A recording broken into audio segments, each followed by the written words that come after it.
Welcome, dear students, to Standard 6 Science. This is teacher Sharon De Silva, and we are going to study chapter 16, The Universe.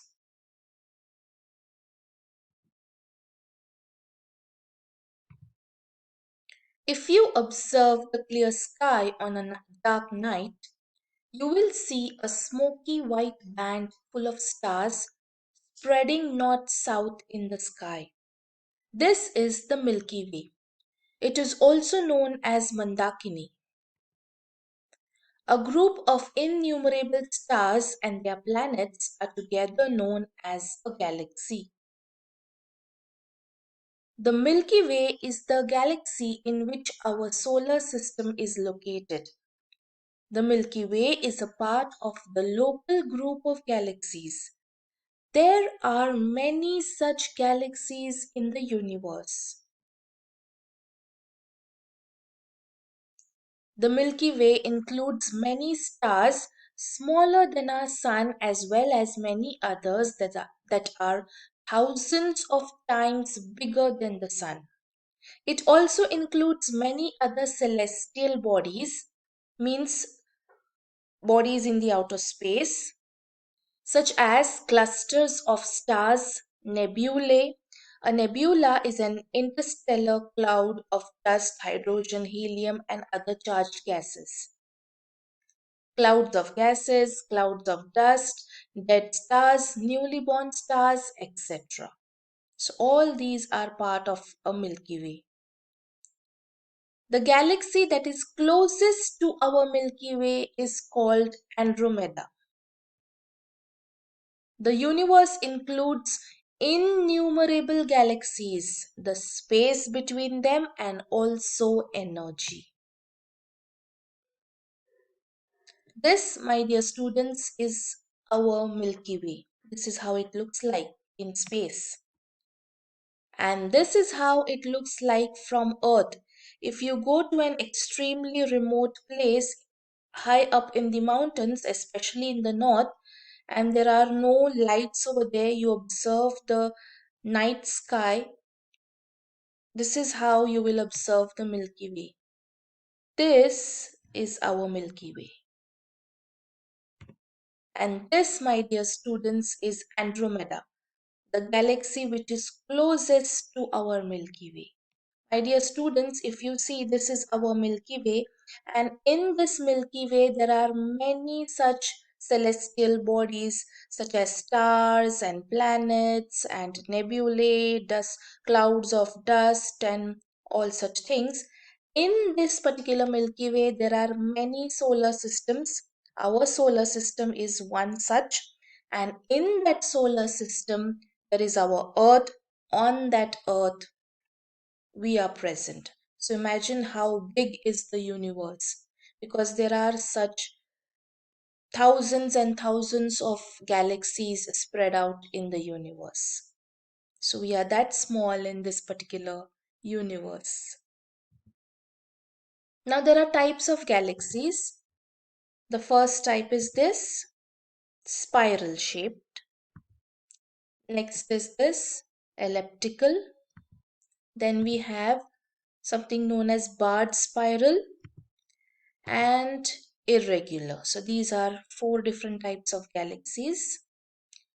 Next, something we are going to discuss is a Hubble telescope. It looks like this, and let's see what this is. The scientist Edwin Hubble showed that there exist many galaxies beyond our Milky Way. In 1990, NASA, the American Space Agency, launched the Hubble telescope in the orbit of the Earth. The Hubble telescope has made it easier to look for stars, to take photographs, and to obtain spectrums. So, before that, we always thought that our galaxy is the only one, but then, thanks to scientist Edwin Hubble, he said that there are many galaxies beyond our Milky Way. And his telescope, the Hubble telescope, helped in proving all that. Next, we are going to discuss our stars.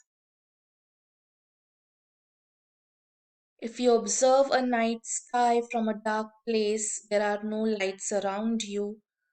So you see the night sky well lit up with thousands and millions of stars. The thousands of twinkling stars that we observe in the clear night sky are part of our Milky Way. Some of the stars that we see are bright, whereas the others are faint. Stars radiating different colors such as blue, white, yellow, and reddish can be seen in the sky. We also see stars from varying brightness, means luminescence. The birthplace of stars are the huge nebulae made of dust particles and gases. Generally, the surface temperature of stars ranges from 3500 degrees Celsius to 50,000 degrees Celsius. That's too high. The color of stars changes according to their temperature. These are some type of stars that we are going to discuss. The first one is sun-like stars. These stars can be slightly smaller or bigger than the sun, but there is a lot of difference in their temperatures. Example stars like Sirius, Alpha Centauri. These are sun-like stars. Next type is red giants. The temperature of these stars ranges between 3000 degrees Celsius to 4000 degrees Celsius, but their luminescence means brightness can be 100 times that of the sun, and their diameter is 10 to 100 times that of the sun, means they are bigger than the sun, hence they are called giants, and they are red in color, hence the name red giants. The next type is supernova.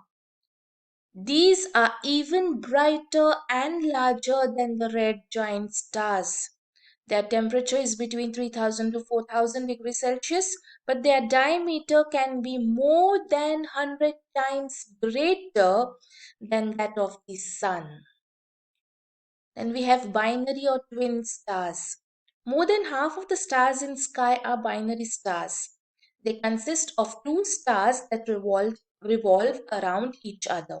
At times, three or four stars that revolve around each other have also been located. And then we have variable stars. The luminescence and shape of these stars is not stable. They are constantly contracting or expanding. When a star expands, it emits less energy, and at such times its brightness decreases.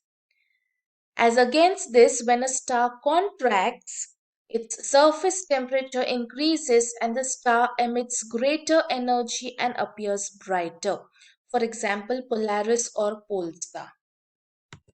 Now, this, my dear students, is a life cycle of star. Need not worry about this now. We are not discussing this right now, but I just wanted to show you comparison between red giant and supernova and nebulae. So that is why I am showing this to you.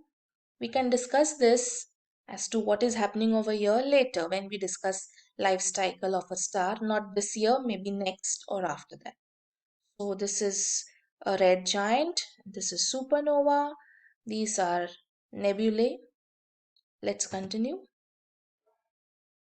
Next, what we are going to discuss, my dear students, is our solar system. You have been studying solar system since like class 4, standard 4. So you know that our solar system consists of our star, the sun, and everything bound to it by gravity. The planets, we have Mercury, Venus, Earth, Mars, Jupiter, Saturn, Uranus, Neptune, and dwarf planets such as Pluto. There are dozens of moons, millions of asteroids, comets, and meteoroids. The main difference between stars and planets is that stars have high temperatures compared to planets. Because they radiate energy, stars are very bright objects. Planets do not generate their own energy through nuclear reactions. They reflect some of the radiation coming from their parent star. An asteroid belt is found between the planets Mars and Jupiter. My dear students, we stop here. We will continue discussing the solar system in the next video. Till then, please read your textbook. Thank you for watching and have a nice day.